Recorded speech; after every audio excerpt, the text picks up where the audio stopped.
Magandang araw po sa inyo, Sir Gimbal. Parami na ng parami ang subscriber natin Nakasubayboy po kasi ako sa channel nyo at halos araw-araw kong pinapakinggan ng mga podcast nyo kaya alam ko rin na tumataas ang followers nyo. Nga po pala, ako si Arnold, 40 years old. Taga Cebu po talaga ako at dito na rin nakapag-asawa pero ito pong ikukwento ko sa inyo ay tungkol sa naging trabaho ko noon sa Capiz. Nangyari po itong karanasan ko 5 years ago. Opo, bago mag-pandemic. Ito yung oras na pinagbubuntis pa lang ng asawa ko yung una naming anak at bigla akong natanggal sa construction. Sobrang namroblema kami noon sa pera kaya noong may mag-alok sa akin na mag-invoice sa amin pumayag na ako. Hindi ko po masasabi na minero ang trabaho ko dahil wala akong skills doon pero tumutulong ako sa mga minero. Naging maayos naman ang mga unang linggo ko. Mababait ang mga kasama ko at masaya ako lagi kahit pagod. Masaya kasing kasama ang mga katrabaho ko na halos lahat ay joker at dahil ako rin ang pinakabata ay madalas akong binibaby nila. I mean yung tipong pinagtsatsagaan talaga nila akong turuan ng mga gagawin. Kapag lunch sabay-sabay din kami kumakain at kahit minsan ay isang putahe lang ulam ko ay dumadami. Nag-share kasi kami sa mga pagkain. Naalala ko pa noon nang tumawag ako sa asawa ko at ikinuwento ko sa kanya ang mga karanasan ko sa trabaho. Ang sabi ko pa nga ay hindi na ako babalik sa pagko-construction dahil sa trabaho kong iyon ay masaya ako. Sinabi ko rin sa kanya na mag-iipon ako ng pera at dadalhin ko silang dalawa ng anak ko sa Capiz para doon na kami manirahan. Marami akong pangarap noon para madala sila sa Capiz dahil ayoko talaga iwan noon ang pagmimina. Tumagal ng 2 buwan at halos kapatid na ang turing ko sa mga katrabaho ko. Madalas ko na rin ikwento sila sa asawa ko kaya naman ng mga panahon na yun ay gusto niyang makilala sila. Ang sabi pa ng asawa ko ay sigurado siyang mababait ang mga kasamahan ko dahil kahit sa kwento ko ay lagi sila ang bida.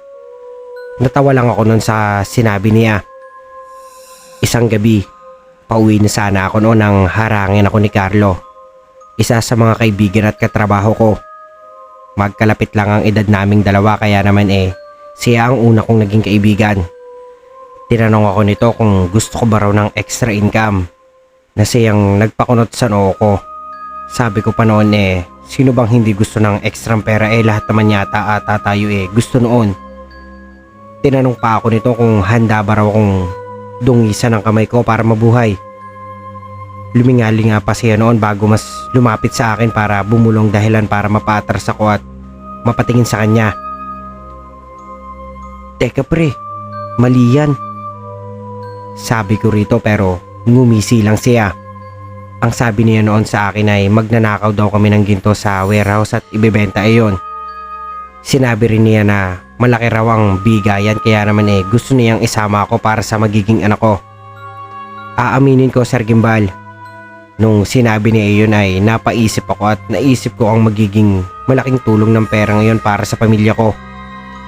Pero takot din po ako sa Diyos at karma kaya naman umayaw ako.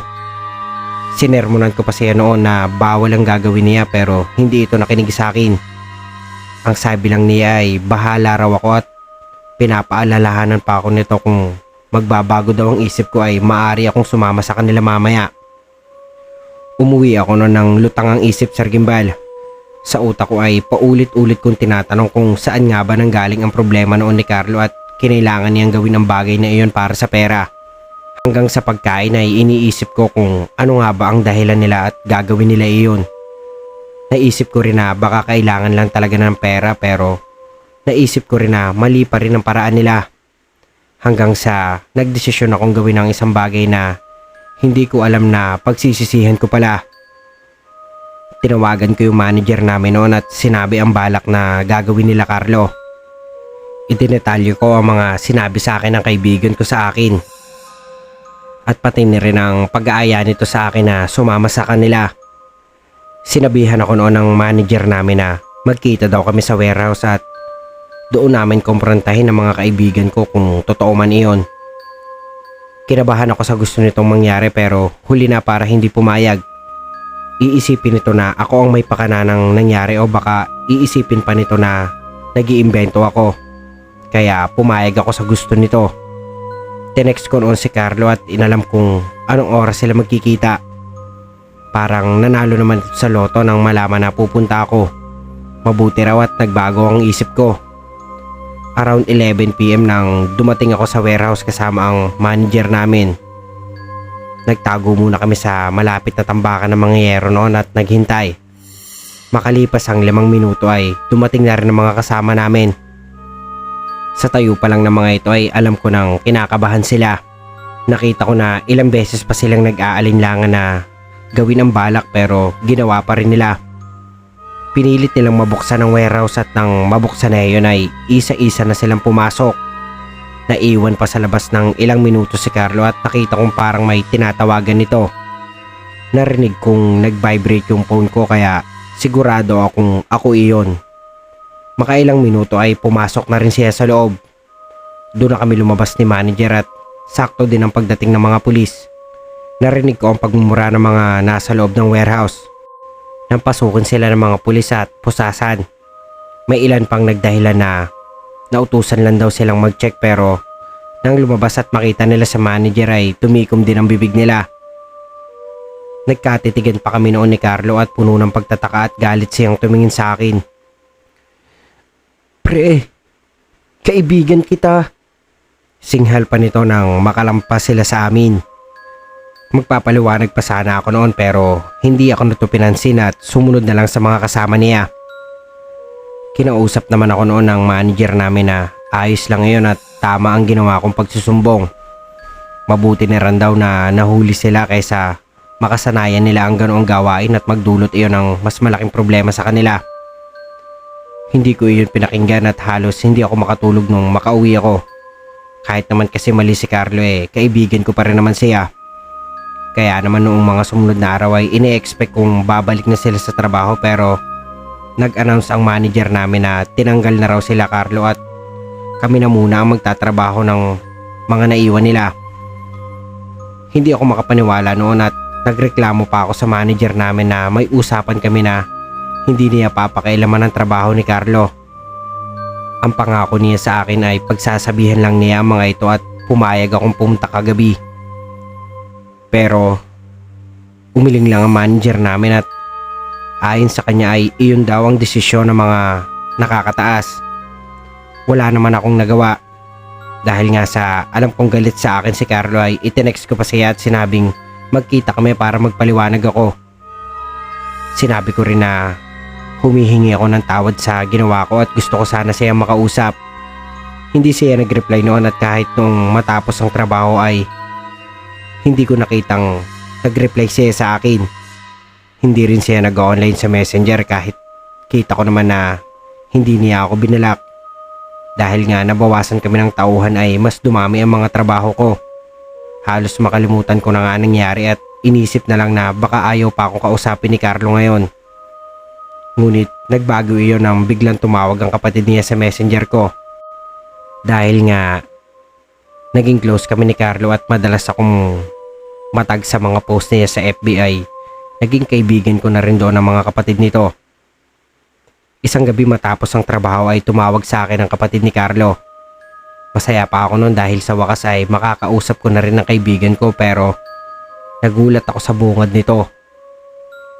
Tinatanong ako nito kung kailan ko huling nakita ang kapatid niya dahil hindi na raw iyon niya makontak at hindi na alam kung nasaan ito. Nawawala raw. Kumunot naman ang noo ko. Paanong nawawala ka ako? Sinagot lang ako nito na nawawala na para bang napakalaki kong tanga at hindi ko alam ang word na iyon. Tinanong ko pa kung kinokontak na niya ang mga kaibigan at ibang katrabaho nito ngunit sinabi niya ang oo raw. Hindi ako nakatulog ng gabing iyon at iniisip ko kung saan nga ba napunta si Carlo o kung napano ito. Wala rin naman akong alam na pwedeng puntahan ito bukod sa police station kung saan sila dinala ng mga pulis. Pero alam ko sa sarili kong wala siya doon dahil pagkatapos masermonan ay pinauwi na sila ng mga pulis at ginawa na lang ng first offense. Hindi rin naman kasi pinalaki pa ng manager namin ang kaso nila at tinanggal na sila. Kinabukasan ay kinontak ko ang kapatid ni Carlo at sinabing magkita kami pagkatapos ng trabaho at hahanapin namin ang kapatid niya. Ngunit ang nakakapagtaka ay ang reply nito sa akin. Ayon sa kapatid ni Carlo ay hindi lang daw si Carlo ang nawawala. Maging ang mga kasama rin niya ng gabing iyon ay nawawala rin. Kinabahan ako noon, Sir Gimbal. Nagsimula na ako mag-isip ng mga kakatuwang pangyayari katulad na lang na ipinapatay sila ng mga nakakataas sa amin dahil sa ginawa nila. Mas lalo pang tumindi ang hinala kong iyon nang pumunta ako ng trabaho at may kausap ang manager namin.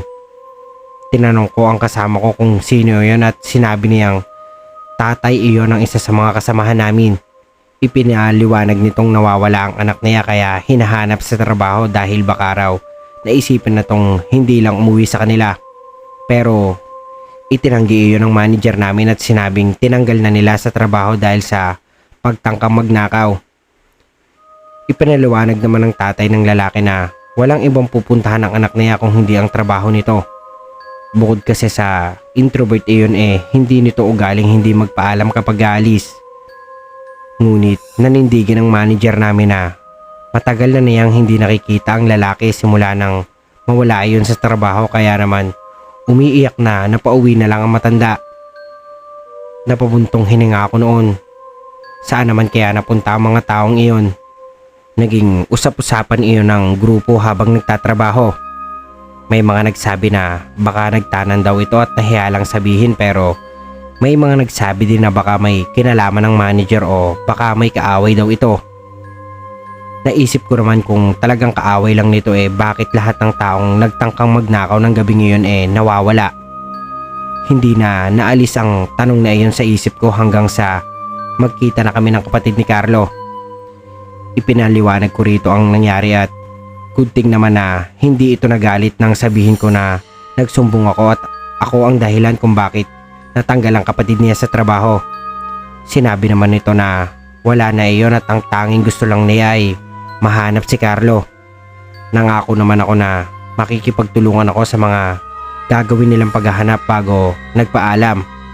Nagsimula na rin ako mag-isip na baka may kinalaman talaga ang manager namin sa pagkawala.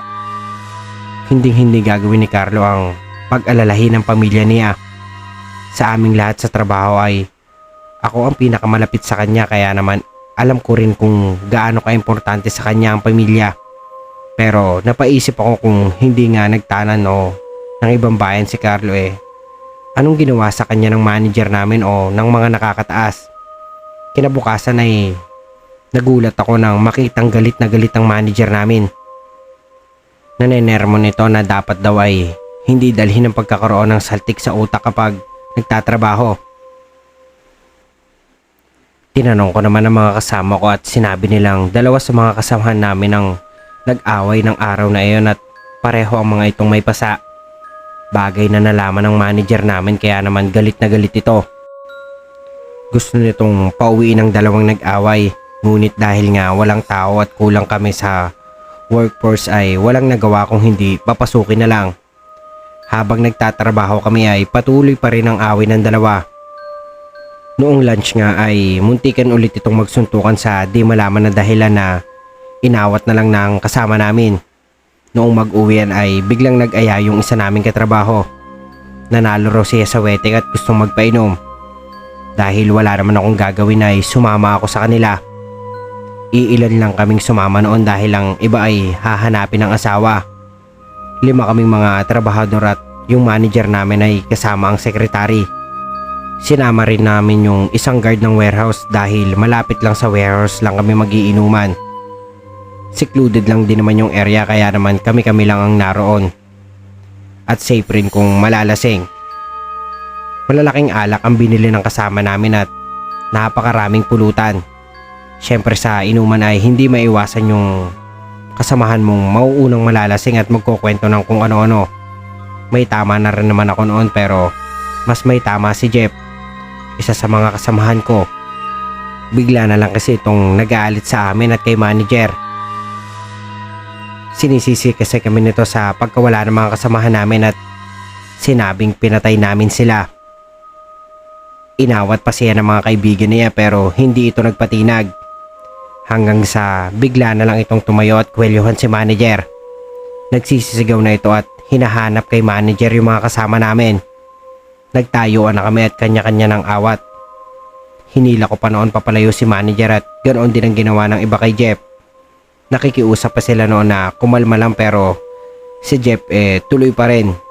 Naiintindihan ko naman siya dahil siya kasi yung pinakamalapit sa ibang taong nawawala.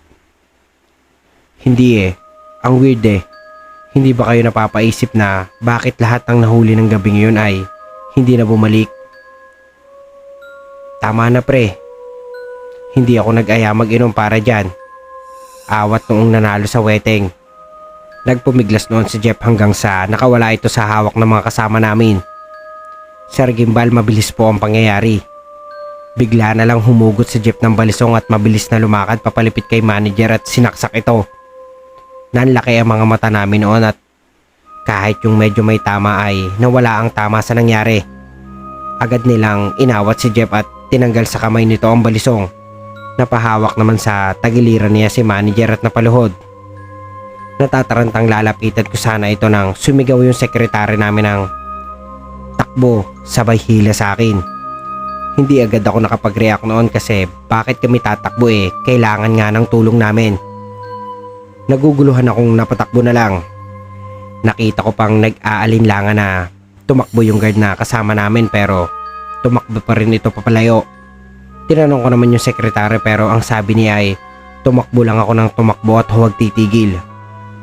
Muli akong lumingon sa likod at nakita kong hinahabol na ni manager yung guard namin. Tila ba hindi ito nasaksak sa sobrang bilis nito tumakbo.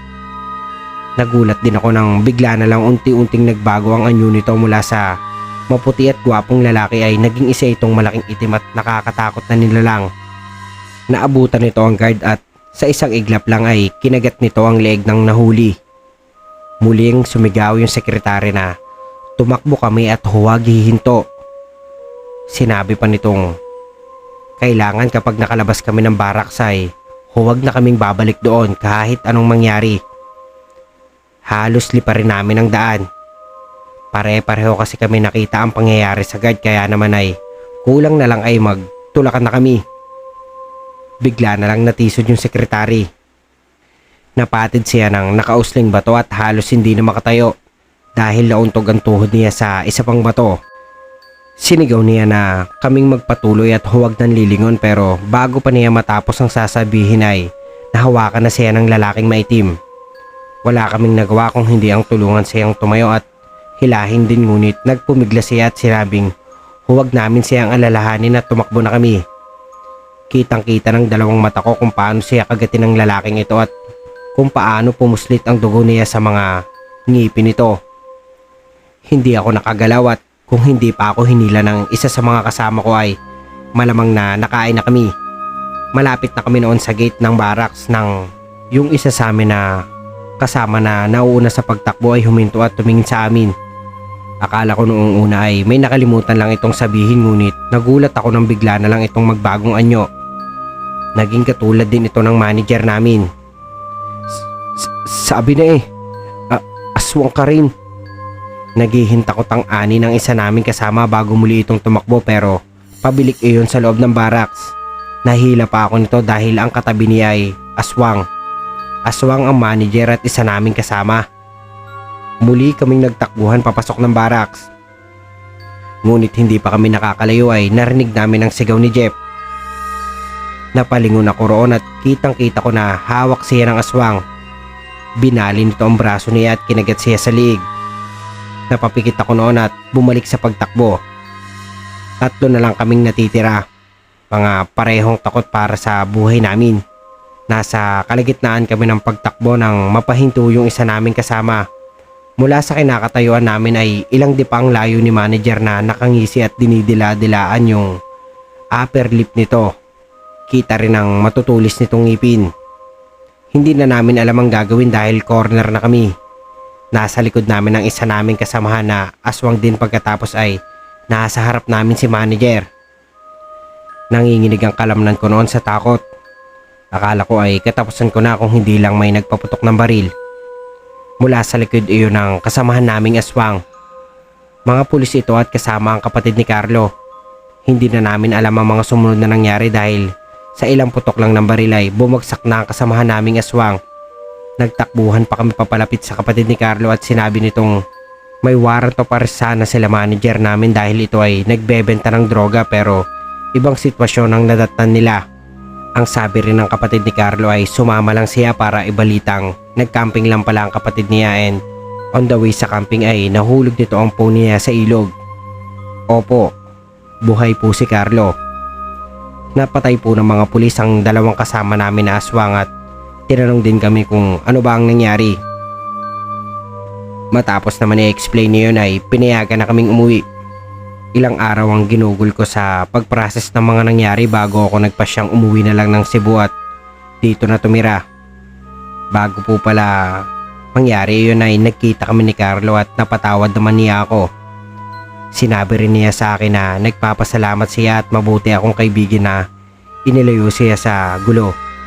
Masaya din ako noon na napatawad niya ako pero mas masaya po ako na hindi nakain ng aswang si Carlo. Yun nga lang po wala akong balita sa ibang kasama niya at kung talaga bang buhay pa sila or worse, kung ginawa ba silang hapunan ng manager namin. Sa ngayon po Sir Gimbal ay masaya na po akong naninirahan dito sa Cebu. At bukod po roon ay may maayos na rin po akong trabaho.